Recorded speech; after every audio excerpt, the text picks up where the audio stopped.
শ্রী চৈতন্য ভাগবত মধ্যখণ্ড তৃতীয় অধ্যায়। শ্রী চৈতন্য মহাপ্রভুর মুরারিগুপ্ত ভবনে বরাহ মুক্তি প্রকট এবং শ্রী নিত্যানন্দ প্রভুর মিলন। এই অধ্যায়ে বর্ণনা করা হয়েছে শ্রী চৈতন্য মহাপ্রভু ভাবাবেশে কখন দুই প্রহর কান্না করতেন, তখন গঙ্গা ধারার ন্যায় তার নয়ন যুগল হতে অশ্রু প্রবাহিত হতো। কখনো 3 ঘন্টা ধরে হাসতেন বা মূর্ছা যেতেন, কখন বা অহংকারের সঙ্গে বলতেন, আমি সেই বস্তু, যে বৃদ্ধ আচার্য ঠাকুরের ডাকে আমি এলাম, সে এখন কোথায় গেলেন? তার ইচ্ছাক্রমে আমি প্রত্যেক গৃহে ভক্তিরস বিতরণ করব। এইভাবে কখন অক্ষুরের আবেশে, কখনো বা বরাহ আবেশে থাকতেন। একদিন শুকর শুকর বলে ভীষণ গর্জন করতে করতে তিনি মুরারিগুপ্তের গৃহে প্রবেশ করে জলপূর্ণ কলসকে দাঁতে তুলে ধরলেন। মুরারিগুপ্ত প্রথমে কিছু বুঝতে পারলেন না, পরে মহাপ্রভুকে বরাহ রূপে দর্শন করলেন। বরাহ রূপ ধারে মহাপ্রভু মুরারিকে স্তুতি পাঠ করতে বললেন। মুরারি ভয়ে কাঁপছেন এবং কোন স্তুতি পাঠ করতে পারছেন না। মহাপ্রভু তাকে অভয় প্রদান করলেন।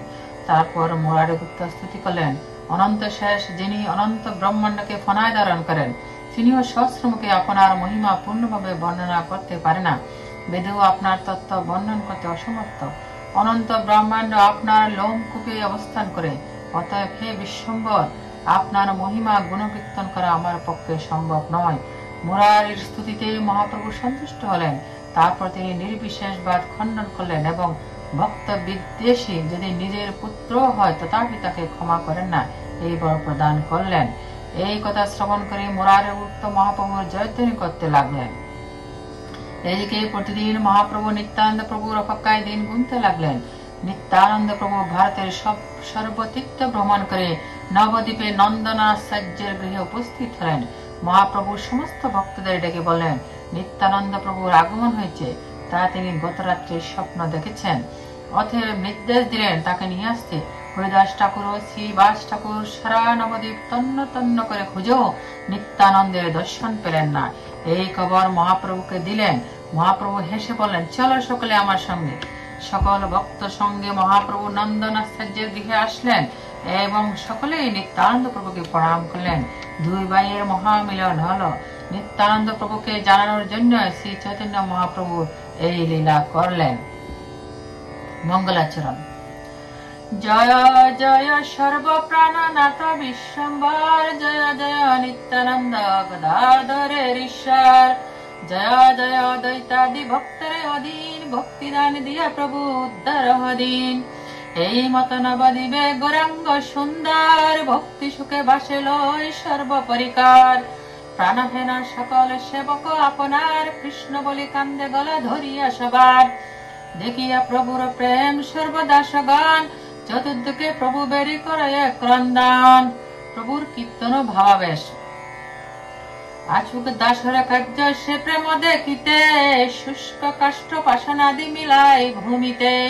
ছাড়ি ধন পুত্র গৃহ সর্বভক্তগণ, অহনিশি প্রভু সঙ্গে করেন কীর্তন। হইলেন গৌরচন্দ্র কৃষ্ণ ভক্তিময়, যখন যে রূপে শোনে সেই মত হয়।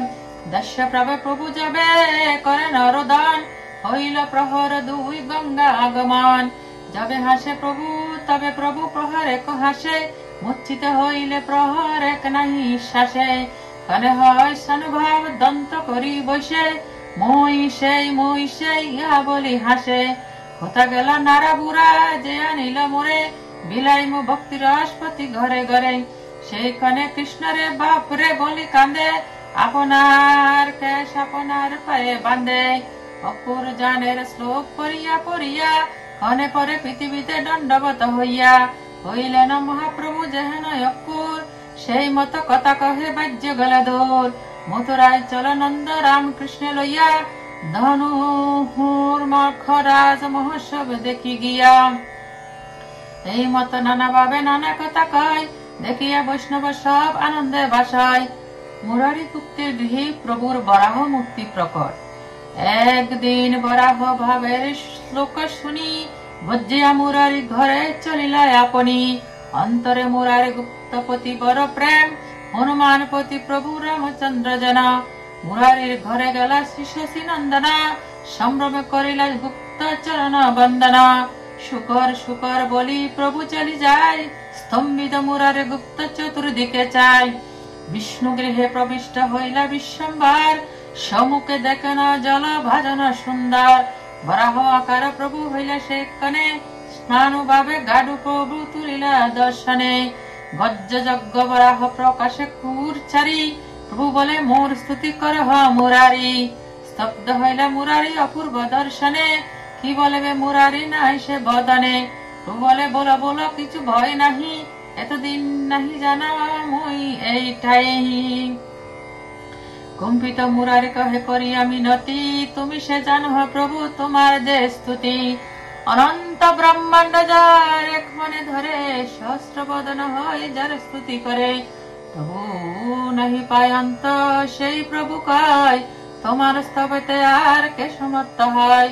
যে বেদের মত করে সকল সংসার, সেই বেদ সর্বতত্ত্ব না জানে তোমার। যত দেখি শুনি প্রভু অনন্ত ভুবন, তোর লোমকূপে গিয়ে মিলাই যখন। হেন সদানন্দ তুমি যে করো যখনে, বলো দেখি বেদে তাহা জানিবে কেমনে। অতএব তুমি সে তোমারে জানে মাত্র, তুমি জানাইলে জানে তোর কৃপা পাত্র। তোমার স্তুতি এ মোর কোন অধিকার, এত বলি কান্দে গুপ্ত করে নমস্কার। গুপ্ত বাক্যে তুষ্ট হইলে বরাহ ঈশ্বর, বেদপতি ক্রোধ করি বলে উত্তর। হস্তমুখ মুখ মোর নাহি কলোচান, এই মত বেদে মোর করে বিড়ম্বন।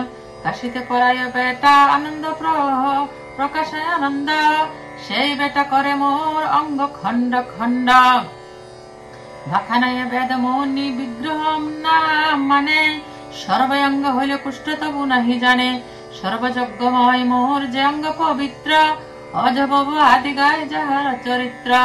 পূর্ণ পবিত্রতা পায় যে অঙ্গ পরশে, তাহা মিথ্যা বলে বেটাকে বন সাহসে। শুনহ মুরার গুপ্ত কহি মত সার, বেদ গুজ্জ কহিয়ে তোমার গোচার। আমি যজ্ঞ বরাহ সকল বেদ সার, আমি সে করিনি পূর্বে পৃথিবী উদ্ধার। সংকীর্তন আরম্ভে মহার অবতার, ভক্ত জন লাগে দুষ্ট করে মোর সংহার। সেবকের দ্রোহ মই সহিতে না পার, পুত্র যদি হয় মোর তথাপি সংহার। পুত্র কোটা আপনার সেবক লাগিয়া, মিথ্যা নাহি কহি গুপ্ত শুন মন দিয়া। যে কালে করিনি মই পৃথিবী উদ্ধার, হইল ক্ষিতির গর্ব পরশে আমার। হইল নরক নামে পুত্র মহাবল, আপনে পুত্রের ধর্ম করিল সকল। মহারাজ হইলেন আমার নন্দন, দেবদ্বিজ গুরু ভক্ত করেন পালন। দৈব দোষে তাহার হইল দুষ্ট সঙ্গ, বানের সৎসঙ্গে হইল ভক্ত দ্রোহের অঙ্গ। সেবকের হিংসা মই না পারে সহিতে, কাটিনু আপন পুত্র সেবক রাখিতে। জনমে জনমে তুমি সেবিয়াছ মোরে, এতক সকল তত্ত্ব কহিল তোমারে। শুনিয়া মোরার গুপ্ত প্রভুর বচন, বিহ্বল হইয়া গুপ্ত করেন ক্রন্দন। মুরারি সহিত গৌরচন্দ্র জয় জয় জয় যজ্ঞ বরাহ সেবক রক্ষাময়।